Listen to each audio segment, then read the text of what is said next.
बोले भगवान श्री कृष्ण की जय, गुरु नानक भगवान की जय। अब हम श्रीमद् भागवत महापुराण के 10वें स्कंद का 62वां अध्याय पढ़ेंगे। इसका शीर्षक है उषा अनिरुद्ध मिलन। तो अभी हम लोगों ने जो है पिछले उसमें पढ़ा था कि अनिरुद्ध जी का विवाह रुक्मी की पुत्री रोचना के साथ हुआ था। अब यहाँ ये अनिरुद्ध जी का दूसरा विवाह भी होगा। इसका वर्णन जो है इस अध्याय में है। राजा परीक्षित ने पूछा, महायोग संपन्न मुनीश्वर, मैंने सुना है कि यदुवंश शिरोमणि अनिरुद्ध जी ने बानासुर की पुत्री उषा से विवाह किया था और इस प्रसंग में भगवान श्री कृष्ण और शंकर जी का बहुत बड़ा घमासान युद्ध हुआ था। आप कृपा करके यह वृत्तांत विस्तार से सुनाइए। तो असली बात जो है वो परीक्षित जी जो है क्यों सुनना चाहते थे, इस विवाह का प्रसंग जो है वो इसलिए सुनना चाहते थे कि इस युद्ध में अनिरुद्ध जी और उषा के विवाह में भगवान शंकर का भगवान श्री कृष्ण के साथ बहुत बड़ा युद्ध हुआ था।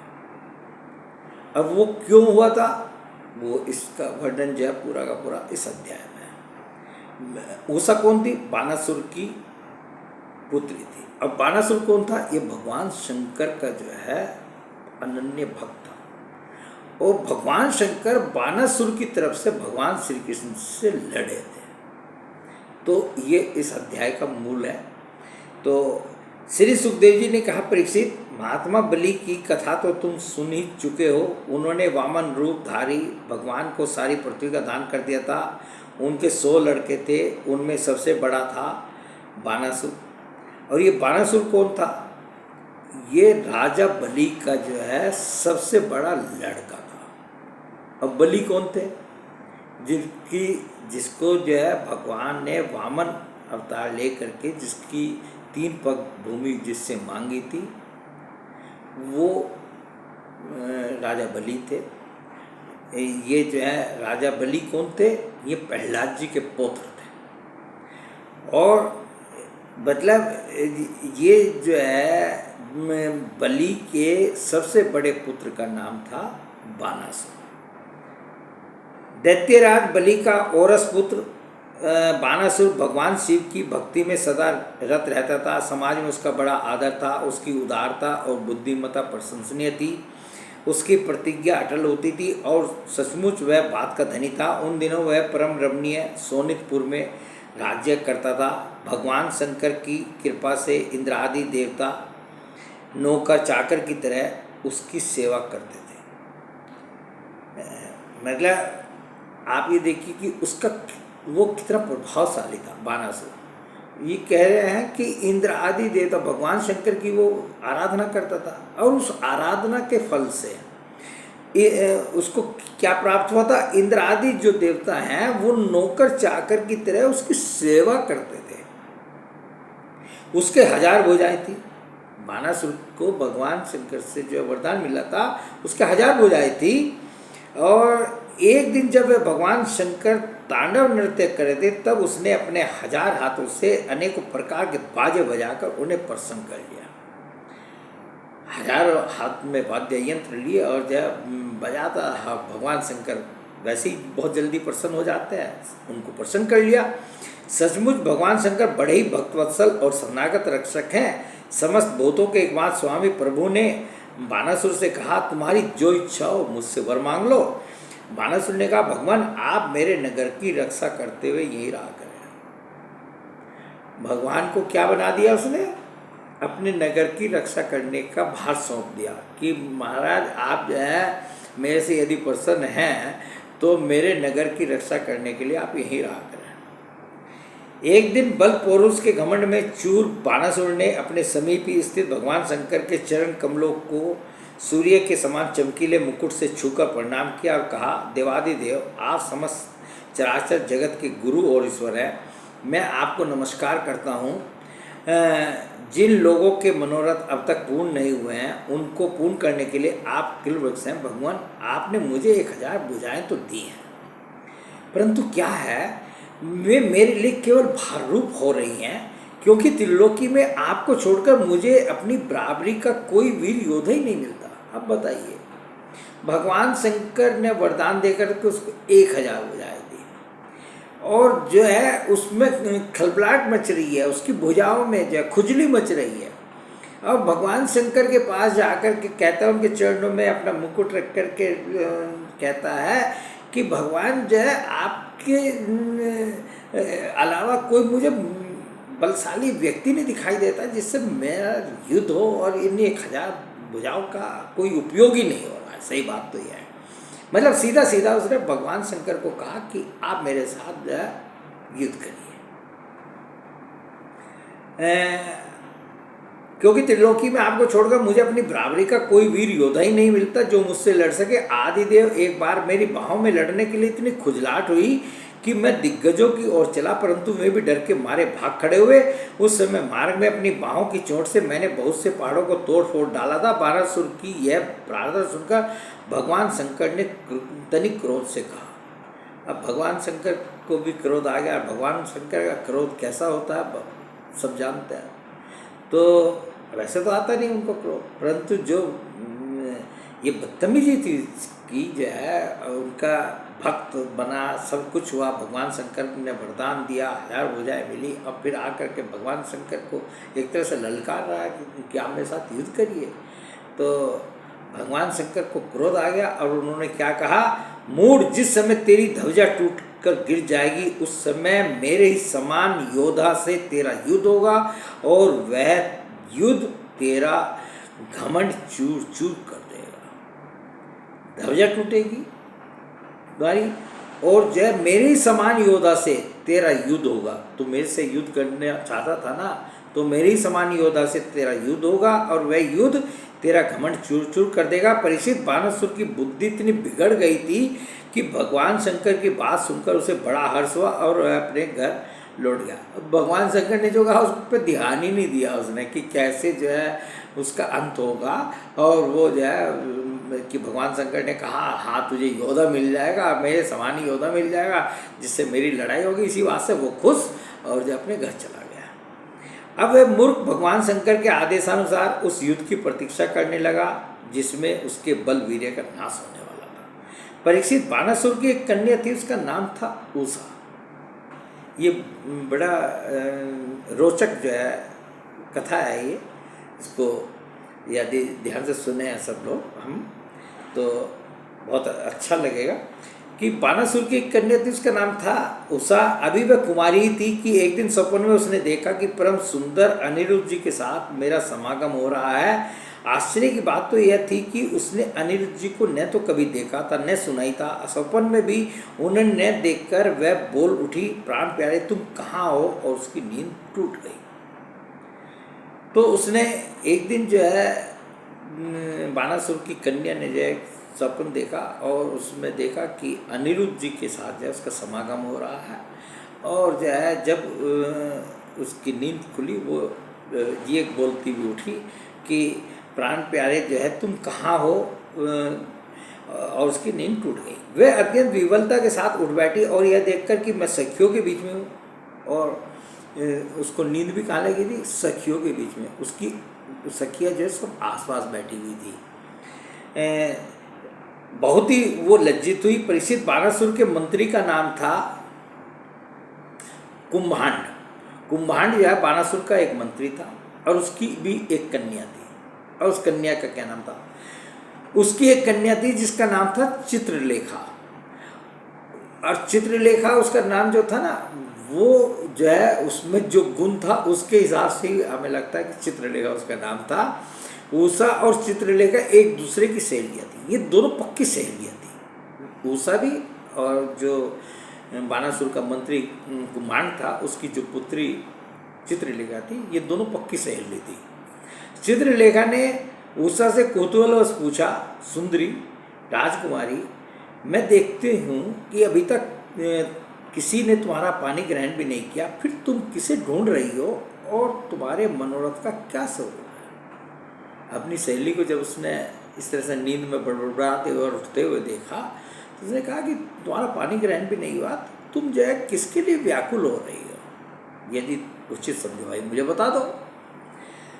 चित्रलेखा ने कहा, सखी यदि तुम्हारा चित चोर त्रिलोकी में कहीं भी होगा और उसे तुम पहचान सकोगी तो मैं तुम्हारी विरह व्यथा अवश्य शांत कर दूंगी। और उसमें चित्रलेखा में जो गुण था, उस गुण के आधार पर वो क्या कह रही है अपनी सहेली को, उषा को, कि तुम्हारा चित चोर जिसको के लिए तुम परेशान हो, व्याकुल हो, यदि पूरे उसमें त्रिलोकी में कहीं भी होगा और तुम उसको पहचान सकोगी तो मैं उसको तुम्हारे सामने पेश कर दूंगी।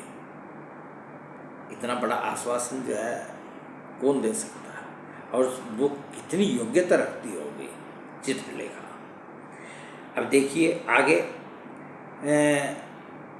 उसने कहा मैं चित्र बनाती हूँ।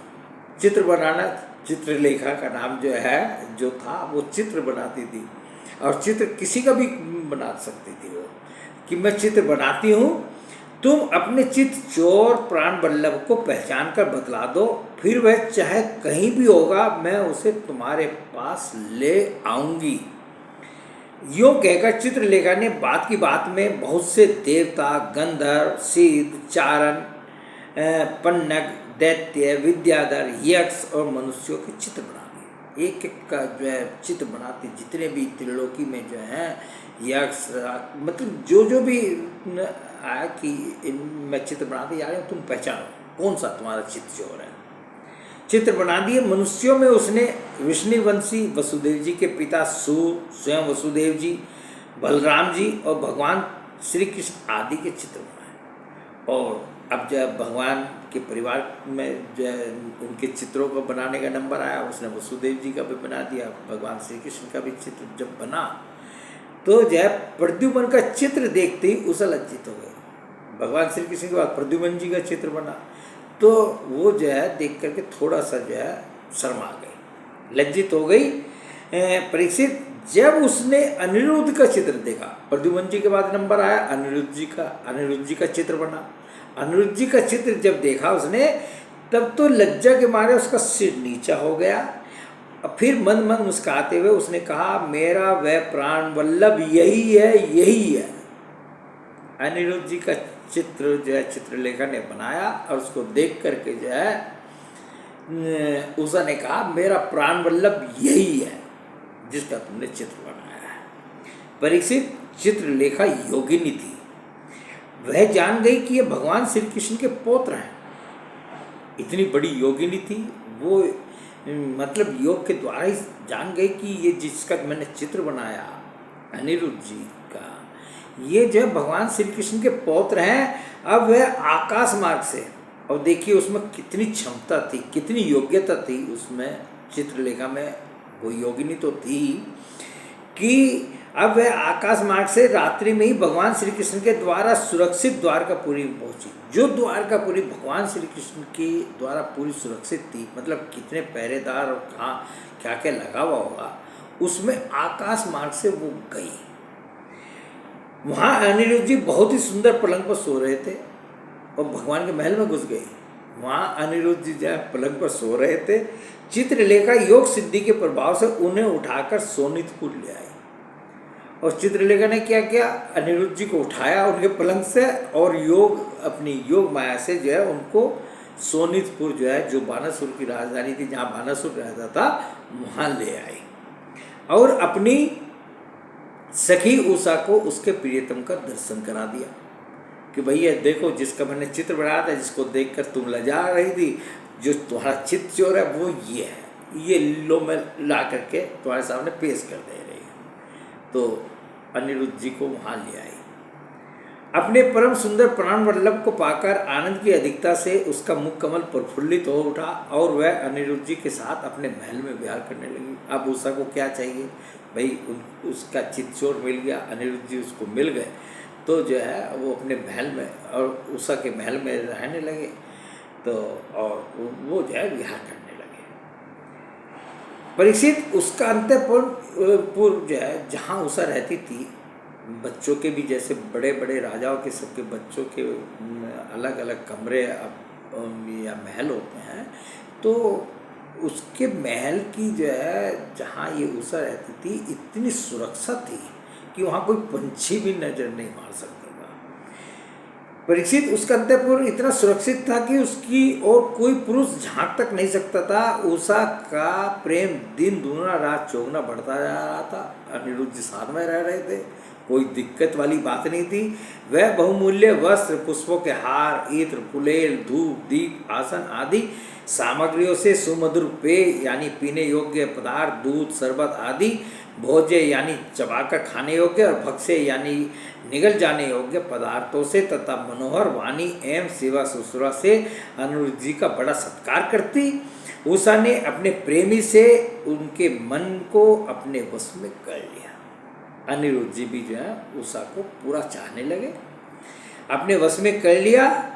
अनिरुद्ध जी उस कन्या के अंतःपुर में छिपे रहकर अपने आप को भूल गए। उन्हें इस बात का भी पता नहीं चला कि मुझे यहाँ आए कितने दिन बीत गए। अब अनिरुद्ध जी भी मस्त हो गए, उनको ये नहीं पता चल रहा कि मुझे आए हुए जो है यहाँ कितने दिन जो है मैं उषा के साथ कितने दिन से रह रहा हूँ, भूल गए अपने आप को। परीक्षित, यदु कुमार अनिरुद्ध जी के सहवास से उषा का कुंवारापन नष्ट हो चुका था। दोनों साथ रह रहे थे, तो अनिरुद्ध जी की सहवास से जो है उषा का कुंवारापन नष्ट हो गया था। उसके शरीर पर ऐसे चिन्ह प्रकट हो गए जो स्पष्ट इस बात की सूचना दे रहे थे और जिन्हें किसी प्रकार छिपाया नहीं जा सकता था।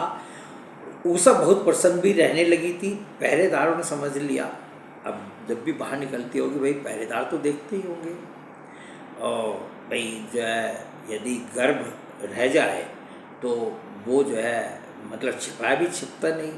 तो पहरेदारों ने समझ लिया कि मामला गड़बड़ है। तो उषा बहुत प्रसन्न भी रहने लगी। पहरेदार ने समझ लिया कि इसका किसी न किसी पुरुष से संबंध अवश्य हो गया है। उन्होंने जाकर बानासुर से निवेदन किया। वो घबराए करके सीधे बानासुर के पास पहुँचे कि कल को हमारी आफत आएगी कि हम कैसे चौकीदारी करते हैं। राजन, हम लोग आपकी अविवाहिता राजकुमारी का जैसा रंग ढंग देख रहे हैं वह आपके कुल पर बट्टा लगाने वाला है। सीधे सीधे बोला, प्रभु इसमें संदेह नहीं कि हम लोग बिना कर्म टूटे रात दिन महल का पहरा देते रहते हैं। आपकी कन्या को बाहर के मनुष्य देख भी नहीं सकते, समागम की तो बात ही छोड़िए, देख भी नहीं सकते। फिर भी वे कलंकित कैसे हो गई, इसका कारण हमारी समझ में नहीं आ रहा। ये जो वहाँ के जो पहरेदार थे उन्होंने जाकर बानासुर को, अपने राजा को ये सब बातें कही। परीक्षित, पहरेदारों से समाचार जानकर कि कन्या का चरित्र दूषित हो गया, बानासुर के हृदय में बड़ी पीड़ा हुई। वह झटपट उषा के महल में जा धमका और देखा कि अनिरुद्ध जी वहाँ बैठे हुए हैं। प्रिय परीक्षित, अनिरुद्ध जी स्वयं कामावतार प्रद्युम्न जी के पुत्र थे। त्रिभुवन में उनके जैसा सुंदर और कोई नहीं था। सांवला सलोना शरीर और उस पर पीताम्बर फहराता हुआ कमल दल के समान बड़ी बड़ी कोमल आंखें, लंबी लंबी भुजाएं, कपोलों पर घुंघराली अलके और कुंडलों की झिलमिलाती हुई ज्योति, होठों पर मंद मंद मुस्कान और प्रेम भरी चितवन से मुख की शोभा अनूठी हो रही थी। अनिरुद्ध जी उस समय अपनी सब ओर से सज धज कर बैठी हुई प्रियतमा उषा के साथ पासे खेल रहे थे। अनिरुद्ध जी और उषा जो है क्या था, अपने पासे डाल रहे थे। उनके गले में बसंती बेला के बहुत सुंदर पुष्पों के हार सुशोभित थे। उस हार में उषा के अंग का संपर्क होने से उसके वक्षस्थल की केसर लगी हुई थी। उन्हें उषा के सामने बैठा देखकर बानासुर विस्मित चकित हो गया। पहले तो वो चकित हो गया। जब अनिरुद्ध जी ने देखा कि बानासुर बहुत से आक्रमणकारी शस्त्र से सुसज्जित वीर सैनिकों के साथ महल में घुस आया, तब वे उन्हें धराशायी कर देने के लिए लोहे का एक भयंकर परिघ लेकर डट गए। तो जब अनिरुद्ध जी ने देखा कि भैया ये तो पूरी सेना लेकर के अंदर आ गया, तो उन्होंने भी एक परिघ जो है उठा लिया। कौन है, भगवान श्री कृष्ण के पौत्र है ना अनिरुद्ध जी, कोई कम तो है नहीं और ना घबराने वाले हैं। उठा लिया, मानो स्वयं काल दंड लेकर मृत्यु खड़ा हो, और इस तरह से खड़े हो गए जैसे स्वयं जो है ये काल दंड लेकर मृत्यु यम जो है सामने खड़ा हो। बानासुर के साथ आए हुए सैनिक उनको पकड़ने के लिए ज्यों ज्यों उनकी ओर झपटते, त्यों तो वे उन्हें मार मार के गिराते जाते। जो जो भी उसके सैनिक आते सामने, सबको मार मार के अनिरुद्ध जी गिराते जाते। ठीक वैसे ही जैसे सुअरों के दल का नायक कुत्तों को मार डाले, अनिरुद्ध जी की चोट से उन सैनिकों के सिर, भुजा, जंगा आदि अंग टूट फूट गए और वे महलों से निकल भागे। जब बलि बानासुर ने देखा कि यह तो मेरी सारी सेना का संहार कर रहा है, तब वह क्रोध से तिलमिला उठा। उसने कहा कि ये तो मेरी पूरी सेना का को तहस नहस कर दी, सबका संहार कर दे रहा है। तब वह क्रोध से तिलमिला उठा और उसने नागपाश से उन्हें बांध लिया। तो अनिरुद्ध जी को जो है किससे बांध लिया? नागपाश से बानासुर ने बांध लिया। उषा ने जब सुना कि उसके प्रियतम को बांध लिया गया है, तब वह अत्यंत शोक और विषाद से विवल हो गई और उसके नेत्रों से आंसू की धारा बहने लगी, वह रोने लगी। तो आज का ये अध्याय जो है, ये प्रसंग जो है, हम यहीं पर रोकते हैं और इस प्रसंग को कल पूरा करेंगे। तो इसमें जो है आगे जो है उषा अनिरुद्ध जी का विवाह होगा और भगवान शंकर का और भगवान श्री कृष्ण के साथ युद्ध होगा। उसका जो है वर्णन जो है अगले अध्याय में हम लोग पढ़े सुनेंगे। बोलिए भगवान श्री कृष्ण की जय, गुरु नानक भगवान की जय।